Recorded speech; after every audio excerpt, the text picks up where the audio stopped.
Celebrating the baby boomer lifestyle. This is Boomer Life with Sterling Fox on AM 650. Welcome back to the program. We're talking about the latest innovations in hearing with our guest audiologist, Dr. Ted Venema from NextGen and Mainland Hearing Centers all over British Columbia. And Dr. Ted, just before we took the break, we were talking about hearing loss and types of hearing loss. And if we're going to talk for the rest of the show about innovations in hearing, one has to put the hearing loss together with the innovations in hearing, and how you make that connection is obviously with the hearing test. Yeah.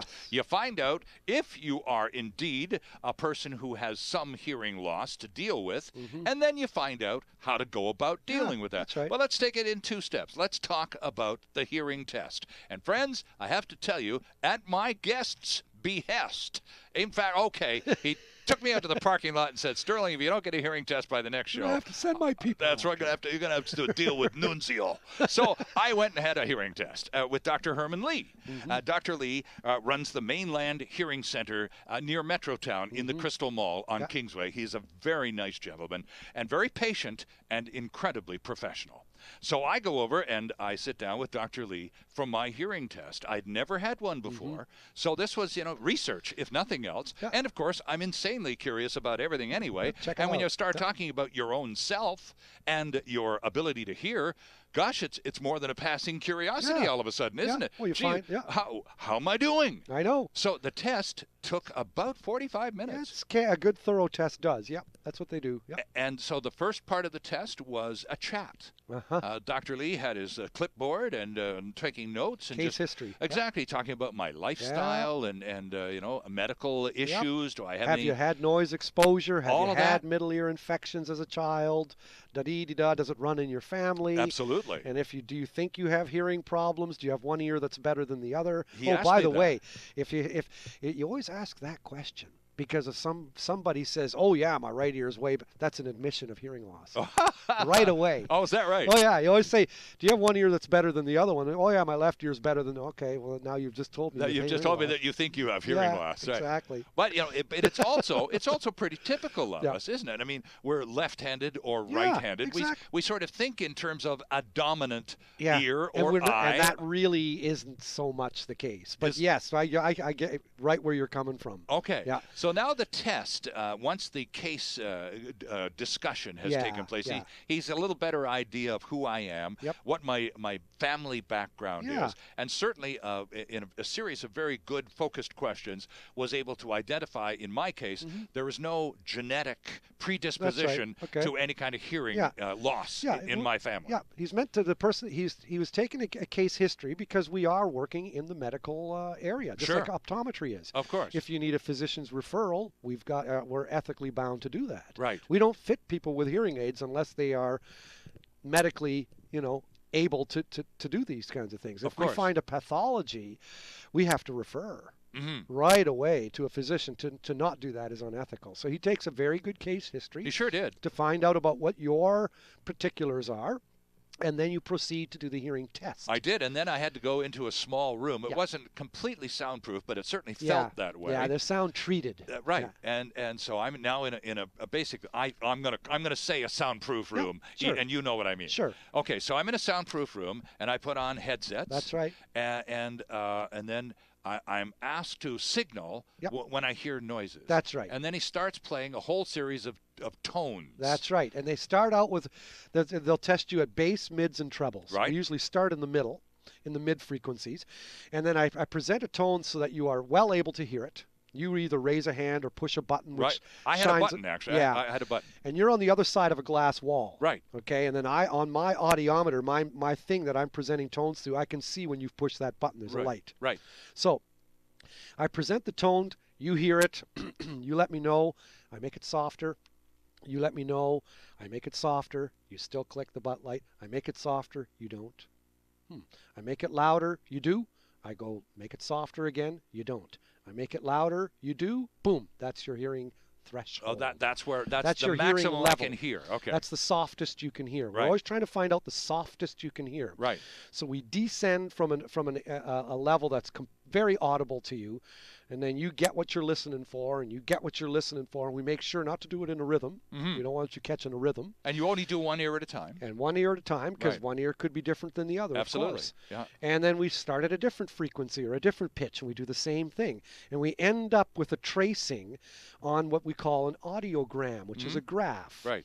And it'll have X's and O's. The O's will be your right ear, the X's represent your left ear. Okay. And then we tell how far down on the chart those are in decibels, and that indicates the degree of hearing loss you have for both ears at all the different pitches tested. Does that eventually, Dr. Ted, represent the prescription Yes. for the hearing aids? Yes, it does.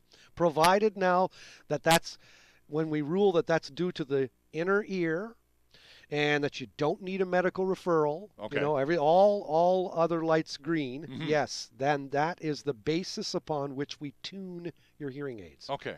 So if you have a hearing loss in the treble and good hearing in the bass, we make sure the hearing aid gives you very little bass and gives you more treble. Right. And you don't, there aren't hearing aids that you buy specifically that have enhanced bass response No. or treble response. They're all really. basically the same. It's a Yeah. question of tuning Yeah, each That's right. each hearing aid Yeah. to the needs of the user. Yes, and they're tuned on a computer. They're all hearing aids are all digital. Okay. They're all digital. And so they're programmed on a laptop or on a desktop top computer, sometimes by hard wire, sometimes via Bluetooth. But it's all, you can sculpt and shape the frequency response of a hearing aid.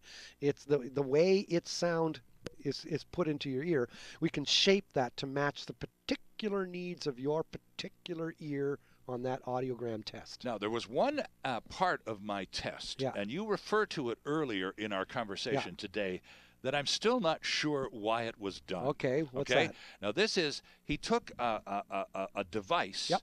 and rested it against, there's a bone. If you Yeah. if you reach behind your ear, and you can do this, you can do it in the car even. There you If go. you reach behind your ear, there's a bone. Yeah. Okay, so the doctor, the audiologist, rests a device against that bone, not That's in your right. ear. Nope, It's on the against bone. bone Yep. behind your That's ear. right, that's right. So what's that about? That's called bone conduction testing. Let's say you've tested under headphones and you're shown to have a hearing loss. Right. Okay. Now the audiologist or hearing instrument practitioner takes off the headphones, puts that thing on the bone behind your ear, and delivers the same tones, but this time through the bone to your inner rather ear. than an earphone. Yeah, because when you're doing that, you're bypassing the outer ear and you're bypassing the middle ear. You're sending the sound straight from the skull to the inner ear, the cochlea. Okay. Now, let's say you had a hearing loss through the headphones, but when he tested you with bone conduction, you had normal hearing. Right. Bingo, you've got a conductive hearing loss. Oh. Go to a doctor. Because through the bone, when I avoid your outer ear and I avoid your middle ear and send the sound straight through the bone and you're hearing like a baby, Right. that means your inner ear is perfect. The Oh. hair cells are all healthy. You've just got a blockage blocking sound from headphones. So you may. So see, sound from headphones has to go through your outer ear canal, Right. through your eardrum, through the little bones of your middle ear. So if you have a hearing loss through the headphone, but you don't through the bone, you have a conductive hearing loss. So that hearing test Yep. is going to produce an entirely different outcome. It could. Than someone who may need hearing aids. Yes, This one is going to get a reference to a physician Exactly. who's going to fix a blockage. Yes. And no hearing aid No may hearing ever aid. be necessary. No, that's right. And that's unfortunately is only 5% of hearing loss. Right. Most of the time, the headphones show a hearing loss for the right and left ears quite similarly. Okay. And then bone conduction with that thing on the bone behind your ear Right. will show exactly the same hearing loss. Okay. And 'Cause that'll I say, heard, you know what? Even when I avoid the outer ear and avoid the middle ear, you still got exactly the same hearing loss. and that was the case with me. And 'cause that's so I could hear equally well. Yeah. So if you have any hearing loss through bone conduction, you know it's sensory neural. Okay. So then you know, that's how audiologists, we test the degree of hearing with headphones, and then we put the thing on the bone behind your ear to help us discern. Now we know the degree, how much. Now we want to know what kind, Right. what type. And so in my case, it was sensory neural. But you didn't have much, as I recall. No, because Dr. Lee shared his results with you because I asked him to. That's right. And so I was lucky, but now I know. Yep. And I, again, I've waited a few years for this, but seriously, I'd never had a hearing test before in my whole life. Eye tests, I've been taking eye tests since I was 6. I don't know how many dozens, if not hundreds of eye tests I've had. Yeah. Never until just a few months ago did I ever have a hearing test. That's the How thing. dumb is that? Well, that's the thing about hearing loss. You can't see it. We believe what we see, and you can't see hearing loss. Right. And so hearing loss gets swept under the carpet almost every time.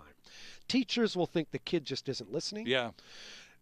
You'll think that your aging mom or dad is now getting senile or getting Alzheimer's. And you know what? How about a hearing test? Maybe they're just not hearing you. Right. And we just sometimes, as you say, we just don't seem to walk in that direction and look and suspect it. We tend to mask it with other things. Our guest from NextGen and Mainland Hearing Centers, audiologist Dr. Ted Venema, with us on Boomer Life tonight, and we're back with more right after this. It's all about the baby boomer lifestyle. Boomer Life on AM 650.